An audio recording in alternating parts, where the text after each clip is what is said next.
Bonjour à tous et toutes.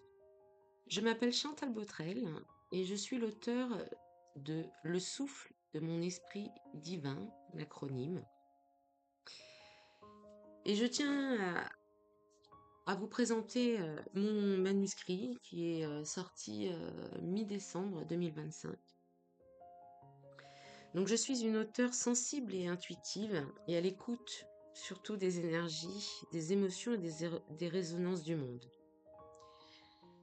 Mon écriture trace un chemin unique, né de mes expériences personnelles, familiales, professionnelles et de mes connaissances, vous invitant, vous lecteurs, à vous explorer, à vous reconnecter à votre propre sensibilité et à votre richesse intérieure. J'ai choisi ce moment pour vous lire un passage,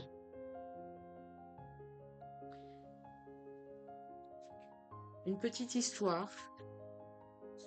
Je m'en voudrais pas, hein, des feuilles de mon ouvrage qui s'ouvrent. Je vais vous raconter la petite histoire de l'ego et de l'émotion dans la forêt intérieure. Il était une fois dans une grande forêt mystérieuse deux voyageurs inséparables. Ego, un chevalier fier et sûr de lui, et émotion, une danseuse aux mouvements imprévisibles et puissants. Ego portait une armure brillante, toujours prêt à protéger le voyageur. Il aimait l'ordre, la logique, et détestait le chaos. Quand une tempête éclatait dans la forêt, Ego sortait son épée, combattait les ombres et cherchait à maîtriser chaque situation. Il pensait que la sécurité venait de la maîtrise. Émotion, elle, ressentait tout intensément. Parfois, elle dansait dans la pluie, légère et joyeuse. Et parfois, ses pas lourds faisaient trembler la terre quand la tristesse ou la colère l'envahissait. Elle ne pouvait pas se contrôler, car elle était le langage du cœur, sauvage et vrai.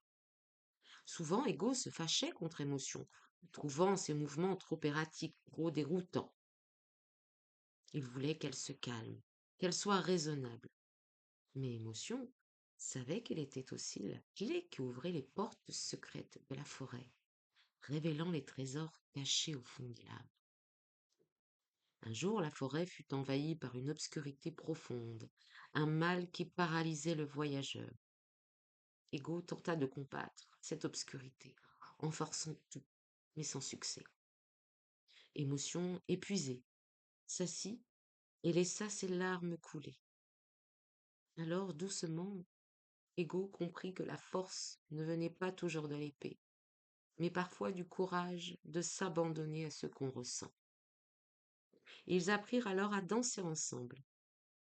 Ego guidait la direction, posant des limites sûres, tandis qu'Émotion amenait la couleur, la vie et la profondeur. Ensemble, ils devinrent le vrai voyageur, celui qui avance avec force et sensibilité, avec clarté et intensité. Voilà, j'espère, c'est un extrait que vous pouvez découvrir dans mon ouvrage et j'espère que ça vous a plu. À bientôt.